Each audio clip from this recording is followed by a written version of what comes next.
Hai semuanya, balik lagi sama calon sarjana. Sadar gak sih teman-teman, sekarang hampir semua aplikasi yang awalnya pada gratis, malah pada harus bayar subscription begitu. Dari streaming film, aplikasi edit foto, main PS, cloud storage, dan juga kendaraan ya. Pokoknya semuanya harus bayar langganan kan? Tapi kenapa ya model bisnis begini tuh jadi mendominasi dunia kita sekarang? Oke, kalau kalian penasaran jawabannya, tanpa berlama-lama lagi, hai, aku Jenny dari Calon Sarjana, dan kali ini kita bakal kupas tuntas bagaimana subscription ini awalnya dimulai, kenapa sekarang hampir semua layanan menggunakan sistem ini, dan apa sih dampaknya pada hidup kita? BTW, kalau kalian suka dengan tipe video seperti ini, jangan lupa like, share, dan juga subscribe-nya ya guys. Apa itu subscription? Langganan atau yang biasanya orang-orang lebih suka pakai kata subscription sebenarnya bukan praktik baru sih. Malah kalau menurut Itu Open, hal begini tuh udah ada sejak abad ke-17 loh guys. Jadi begini, dulu itu penerbit atau penulis yang mau menerbitkan buku tapi duitnya kurang, mereka bilang ke para pembacanya, bayar langganan dulu dong, nanti kamu jadi yang pertama dapat bukunya. Ternyata sukses banget tuh, dan singkat cerita, akhirnya banyak lah tuh bisnis lain yang ngikutin. Ingat nggak zaman dulu ada tukang koran yang ngantar ke rumah-rumah guys? Nah itu juga langganan ya namanya. Terus ada langganan sewa DVD dan juga komik, pasti ada yang pernah ngalamin ini kan? Nah kalau sekarang sistem langganan gini tuh udah ada di mana-mana. Bahkan gak bakal habis sih kalau harus disebutin satu persatu. Ada Apple dan Google Drive buat layanan cloudnya, Spotify biar gak ada iklan, Microsoft atau Adobe, Netflix, TV kabel, paket internet, bahkan ChatGPT dan juga printer kan guys? Iya guys, kalian tuh gak salah denger kok. HP tuh secara nggak langsung sekarang udah masa pelanggannya untuk berlangganan. Mana harganya Rp113.000 lagi? Kan gak logis ya? Ngeprint aja perlu bikin member segala. Emang sih kita nggak perlu beli printer atau tinta lagi, tapi dipakai sesering apa sih di rumah? Yang bikin kesel nih kalau nggak langganan, printernya bisa mati sendiri loh, padahal tintanya masih penuh. Ini nih ya contoh kalau sistem langganan dipaksa-paksain ke produk yang tidak cocok, tapi gimana kalau layanannya itu terkesan seperti solusi terbaik untuk dipilih sih? Nih ya contohnya, coba kalian lihat sistem EA deh. Harga normalnya kan 800 ribuan ya, tapi cuma 1 tahun terus nantinya mesti beli lagi. Nunggu diskon emang bisa sih sampai 300-an, cuma ya udah ketinggalan lah karena tim orang lain udah pada bagus-bagus. Tapi kalau berlangganan 1,7 juta per tahun, kalian bisa mainin semua game mereka, bahkan yang terbaru sekalipun dari awal loh. Adobe juga begitu, beli putus bisa 5 juta, tapi kalau langganan cuma 300 ribuan per bulannya ya guys. Hemat banget kan? Plus dapat update terus lagi. Sementara yang lain mainin psikologi kita aja. Iming-imingnya sih biar 50 ribu doang, biar gak lihat iklan lagi atau semacamnya ya. Dan sampai akhirnya di akhir bulan kalian baru sadar deh ngapain ya harus bayar terus untuk ngilangin iklan doang. Padahal dulu nonton TV atau dengerin radio kayaknya santai-santai aja tuh tanpa harus bayar. Banyak orang yang juga pada akhirnya nih terlena ya sama sistem beginian. Iya, selain dimanjain sama layanan terbaik dengan harga terjangkau, ada juga kan dari mereka yang ngasih sistem poin. Makin tinggi level kita, maka semakin gede pula ya diskonnya. Contohnya kalau udah platinum bakal dapat diskon lebih gede dan juga semacamnya guys. Atau daripada beli satu barang doang, kita langganan aja biar langsung dapat beberapa aplikasi sekaligus. Dari segi bisnis emang kelihatannya enak sih, tiap tahun bakal ada aja ya pendapatan berulang. Kalau mau dapat lebih tinggal nawarin upgrade aja, langsung deh tuh jadi pendapatan tambahan untuk perusahaannya. Bahkan dikutip dari artikelnya si Binus, cara seperti ini bisa naikin pendapatan 5 kali lipat loh. Fakta sesungguhnya. Sebelum kita masuk lebih dalam lagi, coba deh ya kita pahamin dulu kenapa sih banyak perusahaan pada berlomba-lomba untuk sistem begini. Ya, kalau teman-teman disuruh milih antara pendapatan yang konsisten tiap bulan atau yang naik turun gak jelas, pasti bakal lebih banyak yang suka pendapatan stabil kan? Nah, itulah kenapa banyak perusahaan ngejar sistem langganan karena penghasilannya bisa diprediksi.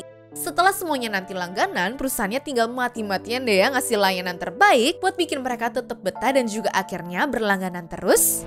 Nggak cuma sampai 1 tahun, bahkan bisa sampai bertahun-tahun guys. Iya, sebenarnya sih untuk perusahaan sistem ini jauh lebih enak. Kenapa? Bayangin ya kalau bulan ini berhasil dapat 10 pelanggan terus bulan depan sisa 3 orang doang. Otomatis kalau nggak sistem langganan, mereka harus ngulang dari awal lagi untuk nyari orang, terus promosiin aplikasinya, sampai akhirnya mereka jadi langganan. Capek dan juga boros kan? Makanya sistem ini juga membantu keuangan perusahaan biar lebih lancar.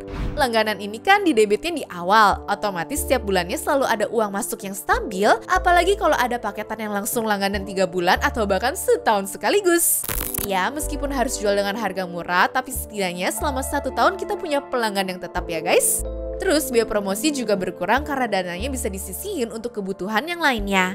Kelihatan lebih simpel sih emang, cuma nerapin strategi satu ini agak tricky sih. Contohnya aja ada kasus printer HP. Banyak pelanggan yang protes karena printernya bilang tinta habis padahal masih penuh cuma gara-gara langganan mereka udah berakhir dong. The ink that is in my home that I have paid you $7 a month since 2018 to use, you are telling me I can no longer fucking use? Yes, that is correct. As of today, I have 2 full cartridges of ink in my printer that I don't have access to because I canceled HP's instant ink monthly service that they want to fuck everybody with. Ini nih ya yang bikin orang merasa dijebak. HP sendiri kayaknya sadar deh sama masalah ini. Makanya mereka nawarin solusi untuk pakai tinta biasa dan juga matiin koneksi web printernya. Tapi ya gitu deh, strategi mereka jadi nggak 100% berhasil. Spotify juga nih ya guys, selain contohnya. Kita semua tahu kan aplikasi ijo untuk dengerin musik itu? Mereka terus-terusan nawarin langganan premium yang bebas iklan dan juga kualitas suara lebih bagus. Tapi ternyata walaupun jumlah pelanggan aktifnya naik sampai 489 juta di tahun 2022, mereka malah makin rugi loh. Tahun 2021 ruginya cuma 113 miliar rupiah. Tapi pas pelanggannya paling banyak malah rugi 3,7 triliun rupiah coba. Katanya sih ini terjadi gara-gara nilai tukar mata uang yang naik turun sama biaya karyawan yang membengkak ya guys. Jadi kesimpulannya tuh apa sih? Ya walaupun strategi langganan ini kedengarannya bagus, ternyata tetap aja ya tidak bisa jamin kesuksesan bisnis. Buktinya nih, Spotify sampai harus PHK 600 karyawannya atau sekitar 6% dari total karyawannya gara-gara kerugian ini. Pokoknya kesimpulannya tuh begini ya guys. Pertama, subscription enggak selalu untung besar. Banyak banget soalnya para pelanggan yang berhenti berlangganan setelah bulan pertama ataupun kedua. Terus untuk dapetin pelanggan baru, perusahaan seringkali harus ngasih diskon yang besar. Nah dengan ini banyak yang ketergantungan dengan diskonnya dan waktu diskonnya ditarik, hilanglah tuh para pelanggan. Ujungnya apa sih? Ya rugi perusahaannya. Terus kedua, tidak semua industri cocok untuk subscription ini ya guys. Mungkin yang tipe beginian tuh bisa sukses untuk yang berhubungan dengan hiburan, software, dan juga cloud storage gitu kali ya.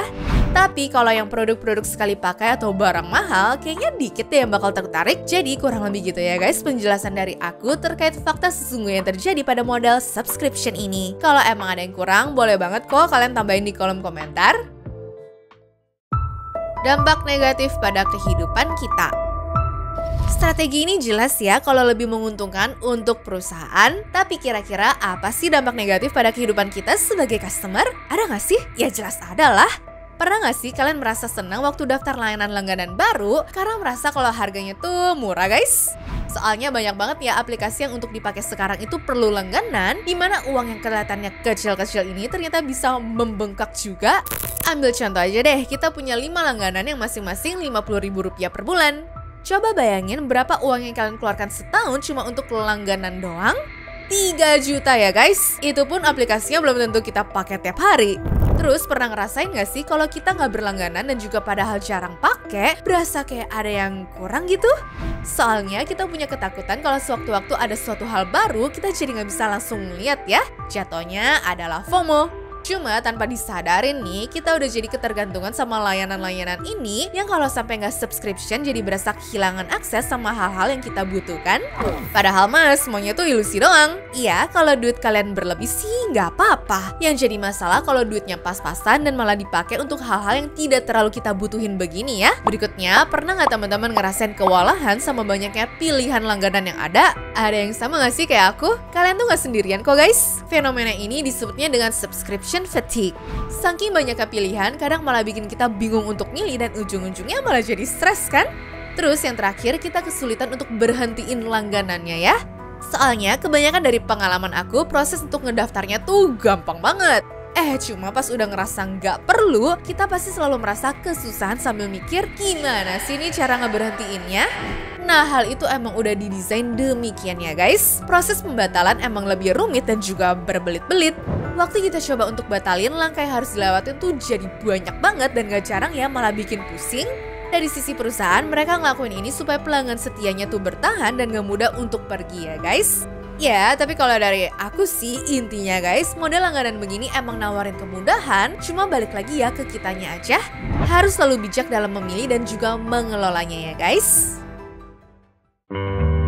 Apakah subscription bisa dihentikan? Sebenarnya fitur yang ditawarkan sama layanan berlangganan ini cukup bikin aku nyaman sih. Kita ambil contoh Netflix aja deh. Sekarang kita cuma tinggal download dan juga daftar doang kan? Beda banget ya sama zaman dulu yang mesti beli CD asli terus nyarinya pun susah banget. Terus kalau menurut aku semakin banyak aplikasi serupa yang bersaing, harga langganannya pun bakal lebih bersaing deh ya, dimana pasti lebih murah juga. Ya mungkin kalau saran dari aku, perusahaan-perusahaan ini harus mempertahankan fiturnya supaya semakin nyaman. Jangan sampai kejadiannya kayak si HP tadi ya guys. Tinta masih ada, tapi perkara tidak perpanjang langganan malah jadi nggak bisa dipakai sama sekali. Rada nggak masuk akal sih soalnya. Gak ideal aja gitu, atau lebih tepatnya kayak tidak ada konteksnya. Kenapa ya kita udah beli printer sama tintanya tapi masih nggak bisa dipakai juga? Kalau yang sistemnya kayak Adobe atau Microsoft gitu menurut aku oke banget lah. Dulu kalau beli harus sekaligus mahal banget ya sampai juta-jutaan. Sekarang karena ada modal subscription jadi kita bisa langganan sebulan doang dengan harga yang masuk akal. Namun kayaknya aku punya usul yang lebih oke sih. Bagaimana kalau kedepannya ada perusahaan yang bikinnya tuh model PSU Go gitu loh? Jadi bayar sesuai penggunaannya aja, macam kayak pulsa di handphone kalian lah ya guys. Ini lebih adil sih menurut aku untuk konsumen, jadi nggak perlu bayar penuh untuk layanan yang jarang digunakan gitu. Konsumen pun lebih fleksibel ngatur pengeluarannya sesuai kebutuhan kan jadinya. Tapi ya sekali lagi mungkin dari aku nih, faktor keamanannya yang mau dalam subscription gitu harus ditingkatin lagi aja kali sih. Soalnya selama proses pendaftarannya ada banyak data pribadi yang diminta kan, jadi harus banget tuh ya dijaga sama perusahaan. Apalagi ada kartu kredit atau bahkan sistem pembayaran lainnya. Kalau sampai keamanannya tidak bagus, bisa-bisa merugikan para konsumen ya kan? Menurut kalian gimana guys? Apa ada strategi yang lebih ideal dibandingkan model langganan begini? Coba kasih tahu kita di kolom komentar ya. Anyways, cukup sampai di sini ya guys video hari ini. Sampai jumpa di video selanjutnya. Dah.